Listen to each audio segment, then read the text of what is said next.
Halo semua, hari ini saya ingin membahas mengenai gig ekonomi karena saya ingin berbagi ada cerita menarik tentang bagaimana satu pengadilan di Palermo, sebuah kota di Sisilia, di Italia, mengungkap rahasia di balik algoritma di dunia ekonomi gig.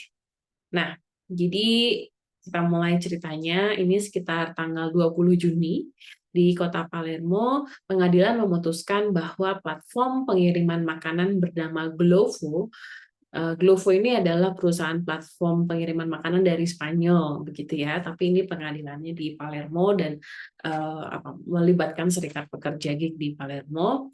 Jadi pengadilan di Palermo menuntut si Glovo ini harus membuka kartu tentang bagaimana algoritma mereka bekerja. Nah, ini keputusan pengadilan yang boleh dikatakan progresif dengan secara kritikal gitu ya, mencoba mendobrak bagaimana sih selama ini algoritma itu seringkali masih dipandang hanya sebagai rahasia perusahaan, tapi oleh si pengadilan dituntut untuk dibuka kepada pekerjanya.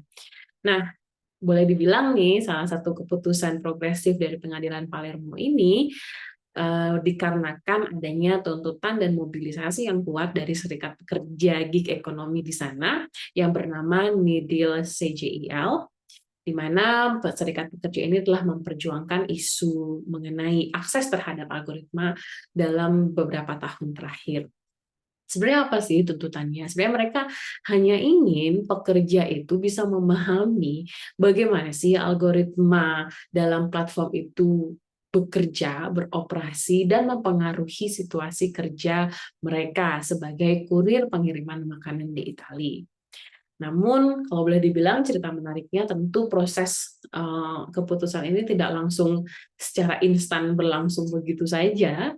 Ada beberapa proses yang terjadi di Palermo. Misalnya nih dimulai dengan adanya perubahan dalam kondisi kerja para kurir di Sisilia atau di Palermo itu. Sebelumnya ada satu platform lokal yang bernama Social Food yang lama-lama, awalnya social food ini adalah platform lokal yang boleh dibilang memberikan insentif yang cukup decent atau layak kepada pekerjanya, namun akhirnya platform lokal social food ini dibeli atau diambil alih oleh Glovo. Nah, para pekerja kurir pengiriman makanan merasa bahwa setelah alih kepemilikan ini, kondisi kerja mereka mulai berubah dan tidak selayak atau sebaik sebelumnya.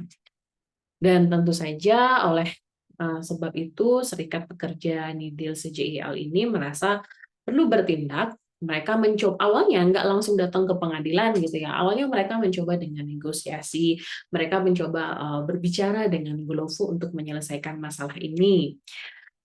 Sama tuntutannya adalah mereka ingin memahami algoritmanya, bagaimana sih cara platform ini bekerja. Namun dari Glovo tidak ada tanggapan sama sekali, tidak ada tindakan yang kooperatif dari Glovo itu sendiri, sehingga membuat si serikat pekerja ini memutuskan untuk melangkah lebih jauh. Mereka untuk memutuskan untuk membawa kasus ini ke pengadilan. Jadi apa sih yang mereka ajukan di pengadilan? Mereka ingin tahu bagaimana algoritma Glovo ini mengatur tugas-tugas pekerja. Apakah ada diskriminasi dalam cara pekerjaan atau order itu dialokasikan? Atau misalnya bagaimana algoritma mempengaruhi penghasilan para kurir? Semua pertanyaan ini menjadi fokus utama dari kasus ini. Lalu akhirnya proses pengadilan dimulai dan argumen dari kedua belah pihak diajukan. Nidil CJIL atau Serikat Pekerja berusaha membuktikan bahwa algoritma Glovo memiliki dampak yang signifikan kepada para pekerja. Mereka membuktikan bahwa algoritma ini bisa menyebabkan ketidaksetaraan dalam alokasi tugas dan pembayaran. Nah, apa aja sih misalnya contoh-contoh ketidaksetaraan dalam alokasi tugas dan pembayaran? Mungkin ada seperti pada praktek-praktek secara general, platform ini menggunakan beberapa parameter untuk menentukan ordernya. Misalnya dengan menggunakan ratings internal, bintang 1 sampai bintang 5 kalau di Indonesia gitu ya. Lalu kita menggunakan juga review pelanggan, bagaimana pelanggan memberikan review terhadap pekerjaan yang dilakukan oleh kurir ini. dan juga mengenai track record-nya, jadi history order dari si kurir ini. Nah, itu yang secara umum diketahui gitu oleh publik bahwa ini adalah parameter yang digunakan untuk menentukan alokasi tugas. Tapi seringkali dari ketiga parameter ini ada beberapa ketidaksetaraan atau diskriminasi yang muncul. Misalnya adalah ada klasifikasi gitu, pekerja yang unggul dan pekerja yang tidak unggul karena ditentukan oleh waktu mereka online atau waktu mereka aktif. Seringkali algoritma ini memutuskan bahwa pekerja yang waktu online-nya lebih banyak atau lebih panjang itu jauh lebih prioritas dibandingkan dengan pekerja yang waktu online-nya lebih sedikit atau lebih sering on off gitu.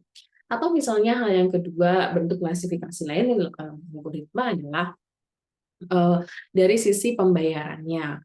Pembayaran di waktu-waktu sibuk atau misalnya busy hours itu jauh lebih tinggi dibandingkan pembayaran di waktu-waktu senggang, dan seringkali yang mendapatkan order di waktu-waktu sibuk ini adalah kurir yang prioritas. Nah, menurut para serikat pekerja di Palermo ini, hal-hal apa namanya, hal-hal keputusan-keputusan algoritma yang bersifat otomatis ini menimbulkan dampak buruk terhadap situasi pekerja, di mana seperti ada semacam ketidaksetaraan atau ketidakadilan yang terjadi terhadap situasi para pekerja kurir di Palermo.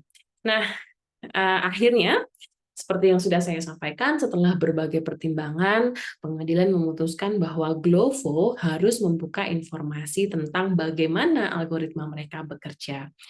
Dan ini adalah bentuk kemenangan bagi Serikat Pekerja Nidil CJIL. Pengadilan ini membuat algoritma yang awalnya rahasia sekarang harus diungkapkan oleh si perusahaan sehingga semua orang bisa melihat bagaimana cara mereka mendapatkan pekerjaan dengan lebih transparan.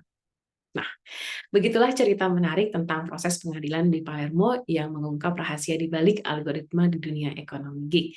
Terima kasih sudah mendengarkan dan sampai jumpa di episode berikutnya.